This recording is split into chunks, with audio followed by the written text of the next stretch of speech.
Yang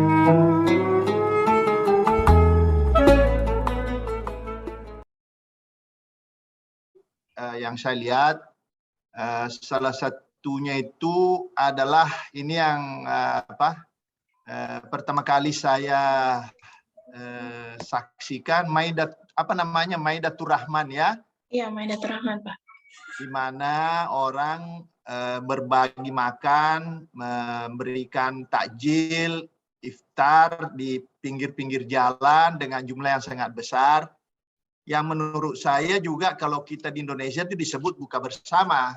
Ya, cuma biasanya kalau kita buka bersama itu ada undangan ke rumah-rumah atau ke masjid, umumnya di masjid. Kalau di sini saya lihat itu di pinggir-pinggir jalan, di mana orang pasang tenda, dikasih kursi, dan lain sebagainya dibagi-bagi. Nah, ini tentunya menarik. Yang kedua adalah memang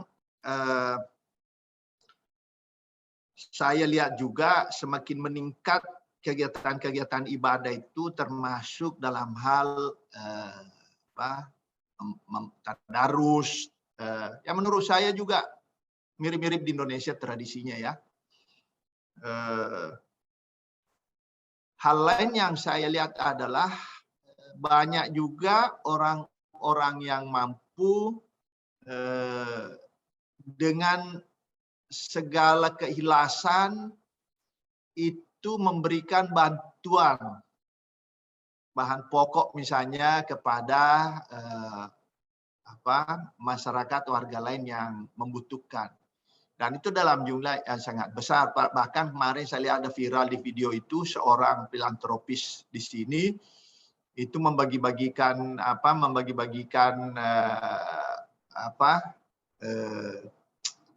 istilahnya sedekah dalam bentuk uang sehingga orang antri. Saya pikir mirip-mirip di Indonesia, tapi yang sangat menarik menurut saya ini adalah Maidatur Rahman ya. Saat buka puasa ini adalah suatu kegiatan yang betul-betul banyak difokuskan di rumah.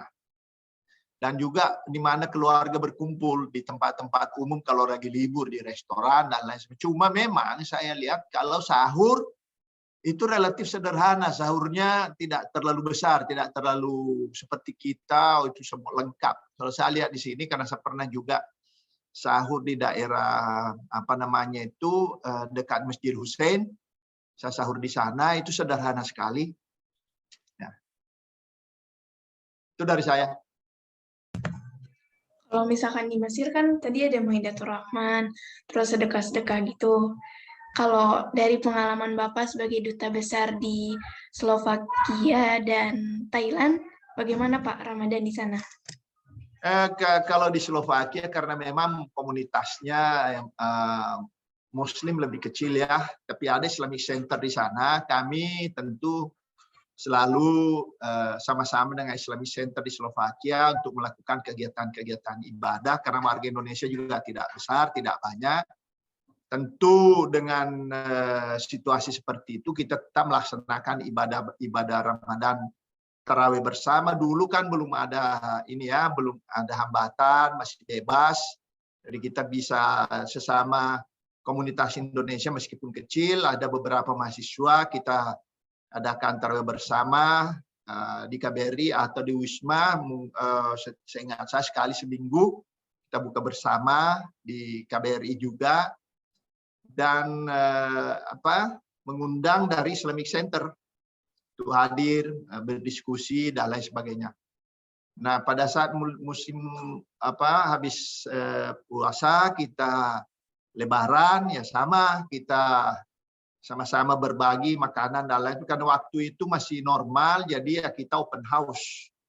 Ya, jadi ada, karena memang satu masyarakatnya tidak terlalu besar, kedua belum ada wabah sehingga masih bebas orang bertemu, masih bebas orang berkumpul dan lain sebagainya. Bahkan kesempatan ini dimanfaatkan oleh beberapa pekerja profesional kita yang kira-kira 3 jam dari ibu kota, tempat mereka bekerja di pabrik elektronik.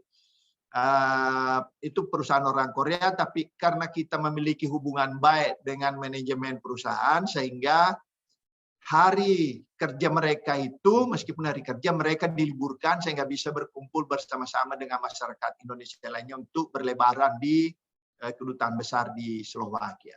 Di Kota Bangkok bahkan ada namanya masjid, ada Kampung Jawa, ada Masjid Jawa, dan di KBRI juga itu ada masjid, terus ada lapangan bola, sehingga kalau bulan puasa itu rutin diadakan tarawih bersama, bahkan buka bersama minimal sekali seminggu.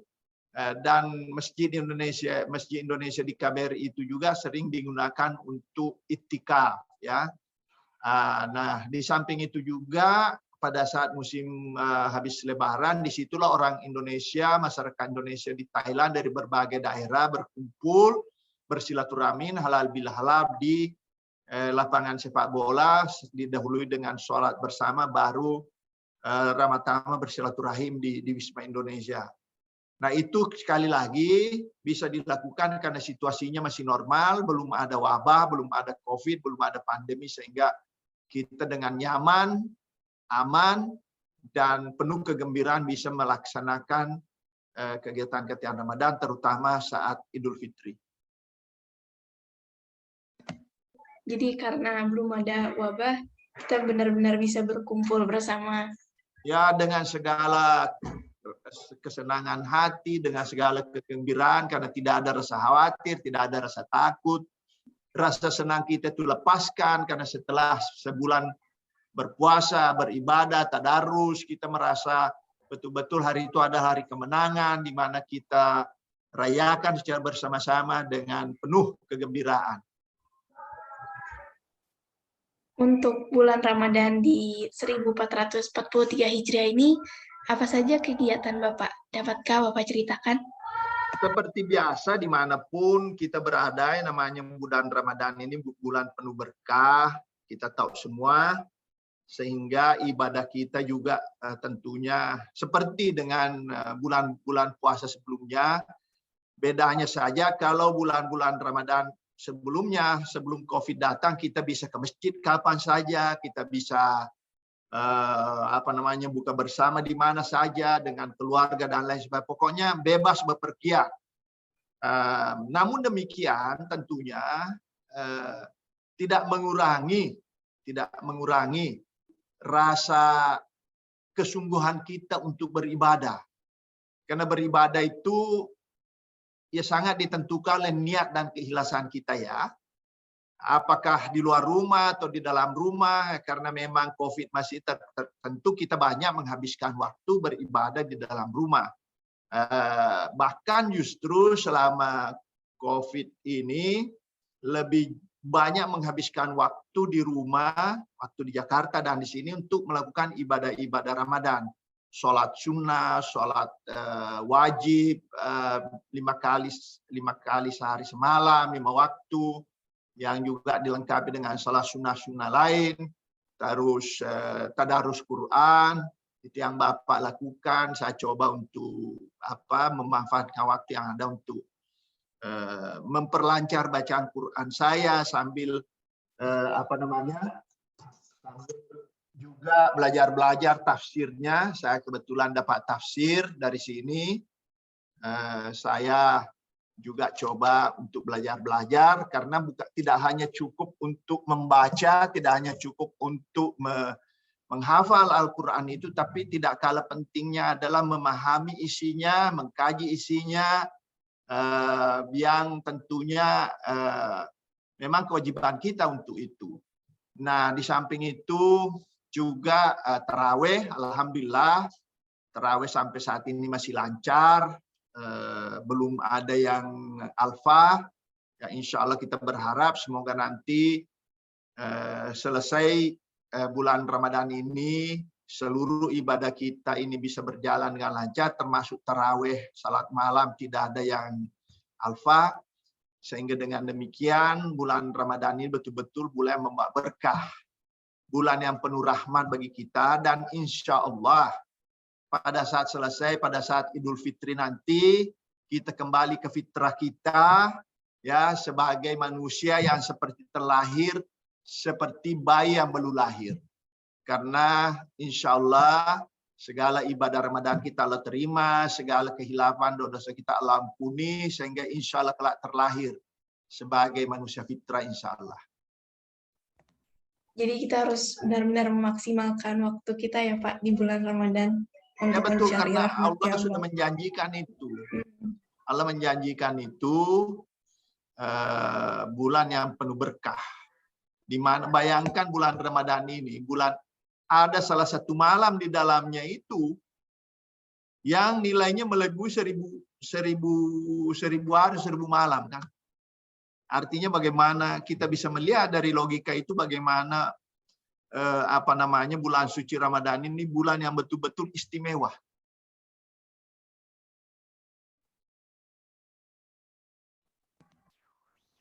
Kalau misalkan di tanah kelahiran Bapak sendiri, bagaimana suasana Ramadannya, Pak? Sama di Indonesia, ada yang bersifat umum, ya seperti biasa, orang taraweh, orang tikaf, orang mengaji, orang sholat. Sama kalau misalnya menjelang puasa ada namanya ngabuburit, sambil menunggu waktu puasa, malam taraweh. Kalau anak-anak justru itu disambut dengan baik, karena biasanya kalau subuh menjelang sahur, mereka keliling kampung, membangunkan orang-orang untuk sahur. Ini saya juga ingat waktu Bapak masih kecil, SMP, SD, sering ikut juga untuk membangunkan orang, mukul bunyi-bunyian keliling kampung, membangunkan sahur. Dan tidak kalah pentingnya juga, sama di tempat lain, sama dengan seumur kalian, pada saat menjelang bulan Idul Fitri, itu juga penuh kegembiraan, karena kita dibelikan orang tua pakaian baru, sehingga bertemu dengan teman-teman, sanak famili, dengan suasana yang sangat menggembirakan. Berarti Bapak masa kecilnya juga selalu Ya, saya itu ya, Bapak Pak? hidupnya di kampung, jadi merasakan itu. Dan ada hal yang tidak kalah pentingnya di bulan Ramadan ini, bulan orang berbagi. Hanya ada zakat fitrah, zakat mal, ada sedekah, macam-macam. Di sinilah yang saya sebutkan tadi, di Mesir ini banyak juga saya jumpai. Orang memberikan sedekah, memberikan berbagi terhadap sesama kita. Untuk terakhir, adakah pesan-pesan khusus yang ingin Bapak Pesan-pesan sampaikan? saya kepada anak-anak tercinta, jangan sia-siakan waktunya untuk belajar. Jangan buang kesempatan untuk terus memperkaya pengetahuan, bukan hanya di bangku sekolah yang anak-anak, tapi juga di luar bangku sekolah. Seperti kegiatan-kegiatan OSIS agar bersungguh-sungguh diikuti, karena itu adalah proses latihan. Ikut kegiatan-kegiatan ekstrakurikuler di bidang kebudayaan, di bidang seni tari, menulis, dan lain-lain sebagainya, itu sangat penting. Sehingga anak-anak sekalian dalam usia belajar seperti sekarang ini betul-betul akan mendapatkan ilmu yang sebanyak-banyaknya, keterampilan yang sebanyak-banyaknya, sehingga kelak akan menjadi manusia-manusia unggul. Manusia-manusia yang akan mampu menjadi pemenang dalam berbagai bidang kompetisi, baik di antara sesama siswa-siswa Indonesia maupun nanti dengan komunitas masyarakat internasional lainnya. Kenapa demikian? Karena anak-anak kita ini, kamu semua adalah masa depan. Bapak ini sudah selesai. Sudah mulai beranjak usia sepuh. Sehingga tidak akan selalu berada di sini. Tapi tempat ini tidak boleh kosong, harus diisi oleh anak-anak muda, harus diisi oleh calon-calon pemimpin masa depan yang sekarang ini diantaranya kalian semua, kamu semua yang berada di SIK dalam proses belajar untuk itu, untuk mempersiapkan diri sebagai pemimpin masa depan. Yang tidak kalah pentingnya adalah anak-anak semua berada di Kairo ini, di Mesir, di mana banyak budaya, banyak pengetahuan-pengetahuan tentang agama juga yang diberikan, yang hidup di tengah-tengah masyarakat, berbeda mungkin dengan teman-teman yang ada di negara lain yang tidak memiliki lingkungan hidup seperti ini. Sehingga kalian harus belajar berinteraksi dengan orang setempat, termasuk salah satunya adalah bagaimana menambah kemampuan dalam berkomunikasi dalam bahasa setempat, bahasa Arab.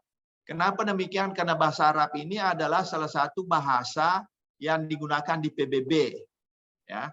Sehingga dengan keterampilanmu ini, dengan bahasa asing, minimal bahasa Arab, ada bahasa Inggris, terus bahasa Indonesia, dan lain sebagainya, itu akan menjadi alat bagi kamu yang nanti mampu untuk berkiprah di masa depan, mampu untuk berkompetisi, bersaing dengan berbagai generasi sebayamu, bukan hanya di tingkat nasional, tapi di tingkat internasional. Terakhir adalah kurangi waktu untuk bermain, terutama yang tidak perlu. Bagi teman-teman yang suka main game, tinggalkan dulu, karena itu tidak banyak manfaatnya untuk pendidikan.